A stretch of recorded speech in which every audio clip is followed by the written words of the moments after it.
for Michelle, because she's the primary homeschool teacher in our household, even just having that couple days where the pressure's off her and, you guys are the ones leading the learning for them, gives her a moment to like breathe and think about like her lesson plans for what she's preparing, or gives her a chance to do things that are needed around the house, so she's not just alone. teacher from the moment she wakes up until the moment the school day's done, and then back to mom and doing a bunch of stuff there. So it's going to give the parents a little bit of a break as well. Yeah, I've had the confidence that he's going to go to a place that's safe, that he feels happy and comfortable at. He's made a lot of great friends, and he's being taught great things that I might have struggled with just because of timing or listening or.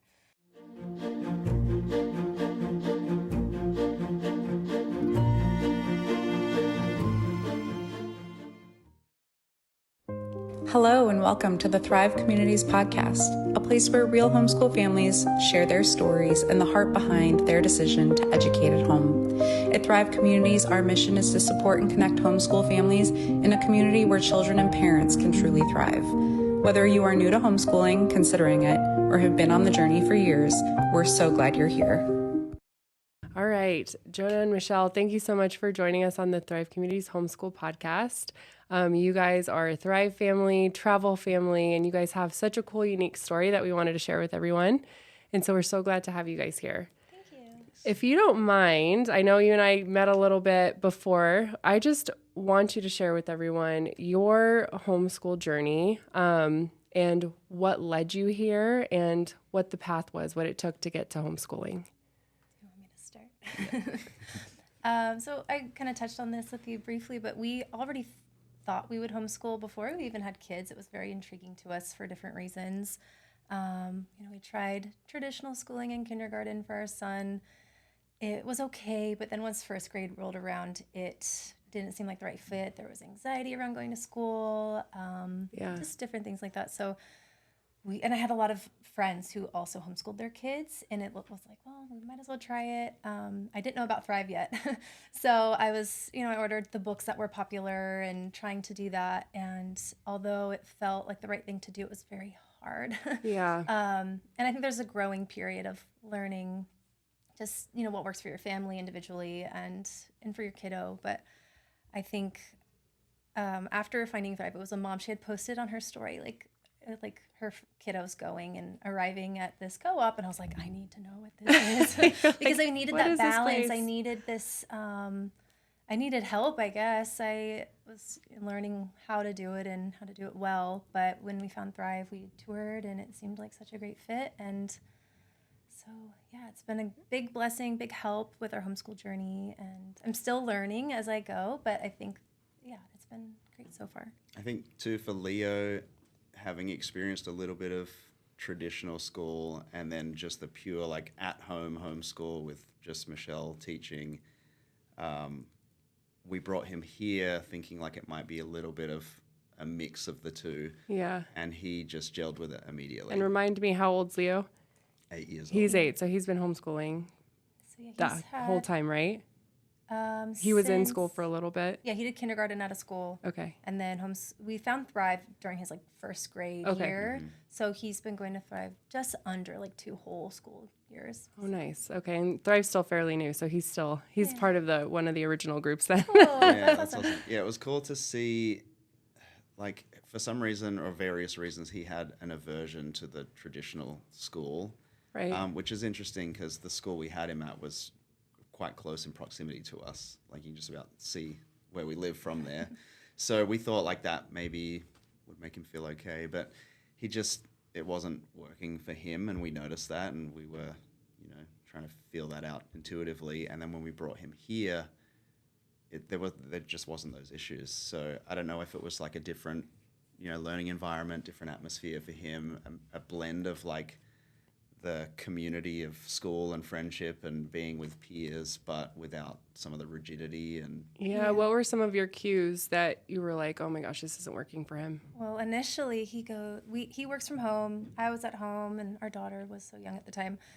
he goes, you all get to stay at home and I have to leave. And he was counting the hours that he was gone, for the full day. And that didn't make sense to him. And it was actually an interesting insight that he shared. That he already knew that. And so when I brought him here, I was like, it's less hours. You only have 4 classes and you have a lot more breaks. And so that was a good compromise at the time because he was still uncomfortable with the idea of, he wanted to be at home. So this was like a nice in between.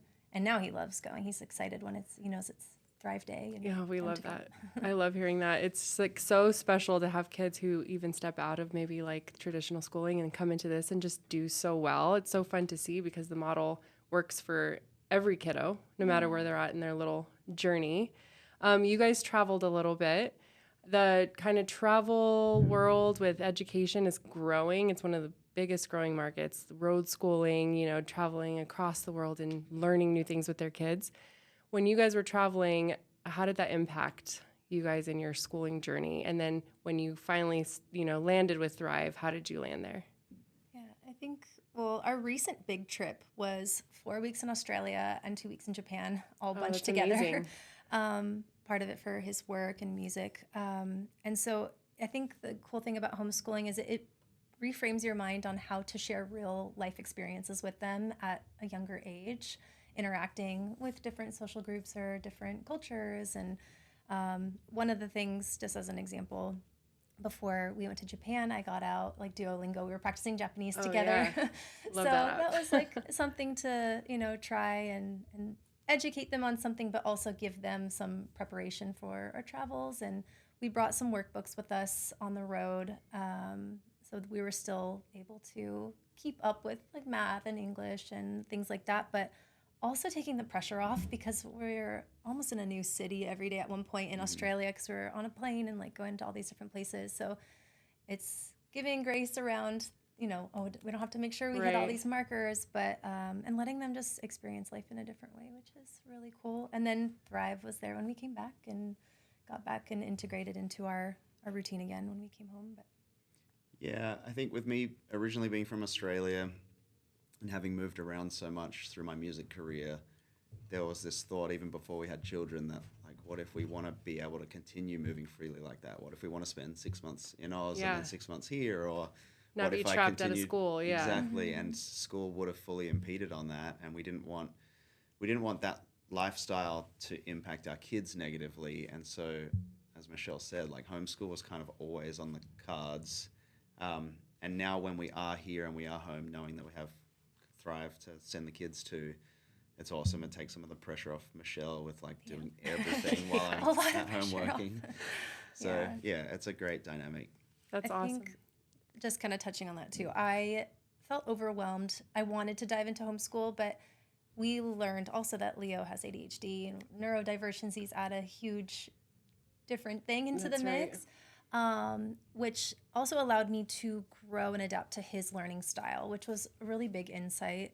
But I think it just helped us find a little bit more balance. Like I was like, how do I get all these subjects in when he doesn't even want to listen to what I have to say? He doesn't have the stamina for that. So when he's in a social setting and he's with people and he's socializing, having fun in the way that Thrive's set up, like one of the first things I noticed is like, oh, we don't have the traditional like singular desks in a row and they have to like sit and be quiet. And so it's a lot more friendly for that movement and that just like how kids operate and they need to wiggle or they need to sit differently or stand or so I noticed that being a positive for him. But so Thrive offered that balance of, okay, he's often listening to people other than me more because there's that, I guess, social pressure to like, do that. But then at home, we're able to do the other subjects and topics that we need to do without the pressure of having to do all of it. Yes, I love that. So, I thank you for sharing that because I was going to kind of dive into how students maybe with neurodivergencies do so well at Thrive. And I think it's because they're not having to sit for long periods and they're not getting tested and assessed. And, it's so focused on that hands-on learning. Kids don't realize how much they're learning when they're just having so much fun. And you guys being a travel family have seen that, how culturally just your children grow being around other types of people and being able to learn from other environments. So I think that's really cool that you guys are doing that. Are you guys going to try and travel again? I mean, yeah, we will. We have some travel for my 9 to 5 as well. Yeah, we tag along and That's awesome. I try to take them on as many of those trips as I can, and I'm so fortunate that my job, my work allows for that as well. They're quite flexible and family friendly as well. So yeah, we probably take 5-6 trips interstate per year, and that's not counting when we go back to Southern California and I have work there and we see friends and family as well. The cool thing about homeschooling is you guys can go. Mm-hmm. You guys can get up and Comes with leave. us. Yeah, and you Yeah. guys can travel and learn together. I love that. Thank you for sharing all of those things. As you've been looking at your homeschooling journey, and you still have a little one who is going to come to Thrive too next year, looking at where you guys are at with homeschooling, what has been maybe one of your biggest wins that you've seen? Like you're just like, man, that was awesome. We kind of talked about that on the way over here because we've had wins with both the kids, even though our daughter's not fully, in the homeschool process yet. And then we've had personal wins as well. So I don't know if you want to share. yeah, some I of guess one of the wins was his learning style was different and feeling like I couldn't get through to him, and then finally being like, oh, he just needs to stand while he does his math instead of me trying to be like, why can't you sit, So that reframe was really helpful, and that felt like a big win because it alleviated a lot of pressure and tension between him and I, and then it made it a lot more fun. And one thing too, just learning that, like I'll see videos of certain age groups like not being able to read an analog clock, and Yeah. he's learning. He started learning that in the first All the grade. classic education, Yeah. cursive and things. Yeah. So just simple things like that, but also he had saved his money. He wanted to buy a toy at the store. He had his bills and his coins, and he went up and did the whole thing by himself, and he counted it out. And then the woman ringing him up was like, "Oh, I need one more nickel," and he was like, "No, it's right." He knew. And He corrected he her. was correct, and he was very confident, and he felt empowered by that, and that was cool to see. I think our daughter's kind of done things like that too. Yeah, I had an experience like that with our daughter, probably from watching both the way Michelle and I are in the world, but also now our son. And so she's not even fully in a homeschool curriculum just yet. We're just doing some early preschool Like the stuff. preschool, pre-K, Yeah. and Letting her learn through play at this stage. Right. But we were at the store just getting groceries, and she wanted to go and get the things off the list by herself. Like, she can't read, so I had to tell her what the things were that we needed. Our son has an Apple Watch, so I had it with me, and I had her wear it, and I kind of called her on it, so she was able to you're over behind the yeah, apples, like ask me little questions. But she went over and asked one of the store people for help, and because she couldn't reach certain Aw. fruits and vegetables, and I love that. Like her collected it all up. confidence to do Yeah. it. She just wanted to try, and it was that's all life her. skills. Yeah. Yeah, I think parents have people have a misconception that homeschoolers aren't, necessarily confident and, socializing. And you see a lot of homeschool kids will just walk up to adults and be like, telling them about their day. Yeah. And like That's you her said- son for sure. yeah, I had a great day today. And, I think there's a misconception in that. So thank you for sharing that. Your homeschoolers are out there, life skills, learning things that maybe other kids aren't as confident in. And I think that's missed in the education journey when it's so structured and follow the guidelines. And these are the rules. So I think I also have learned to take the pressure off of trying to go fast or trying to hit these milestones by certain age and timelines. Because even in the homeschool, mindset, I feel like some parents push their kids, and that might work for their family, but also learning how our kids learn, I kind of pump the brakes a little bit even too, because I feel like they just are so forced into trying to memorize and learn and in a traditional Right. setting. And I think just watching them thrive and learn in a different way is really helpful. Thrive, use the buzzword. yeah, that's the But, point. Huh? yeah. We use that so they could thrive. Yeah. Yeah.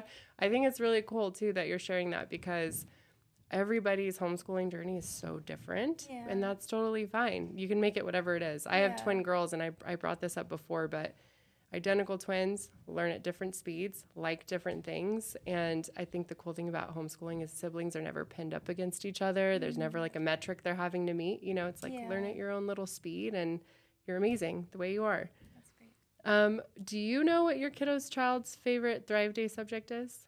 Yeah, art. Art. That's a then- lot of kids. yeah. Art and science. Is it Yeah. because of the big projects, or is he just naturally creative? He's very creative. I think that probably gives him the free reign to he likes drawing, and he's doing that also at home as well.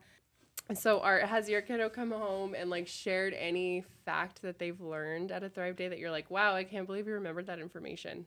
He will, but some of the things that stand out more is like he'll make like these little characters on his own because his brain's, thinking about different like more fantasy things that he creates. He's like, this is like Mr. Bob. I'm like, who's Mr. Bob? And it was a rock he put googly eyes on or something.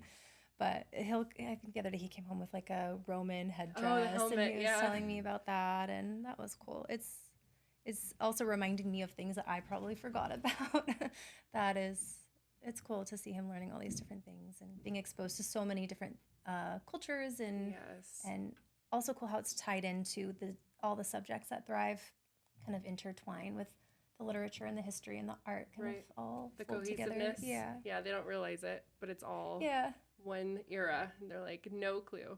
Did you guys get to attend any of the Thrive events? I came to the history festival? Yeah, that was cool. Yeah, and even our daughter got to explore a little bit. It was great. It was cool seeing the different stations set up and just how interactive it was and how many things they got to be exposed to. And then there's a teacher talking about what the theme is or the lesson is, and they get to be hands-on and play. And that was awesome. And it's coming to life for them, and they don't even know it. They're like, oh my gosh, I learned about that guy. Yeah, it's cool. If you were talking to a parent who was like, I'm considering Thrive, I'm unsure, what would you tell them? I guess just it's been such a big help for us in so many ways. I don't know what people's trepidations would be necessarily because I was looking for something like this. And I was like, I wanted something where I could drop him off that was like school, but different, less rigid. And it was the perfect blend of all of those things.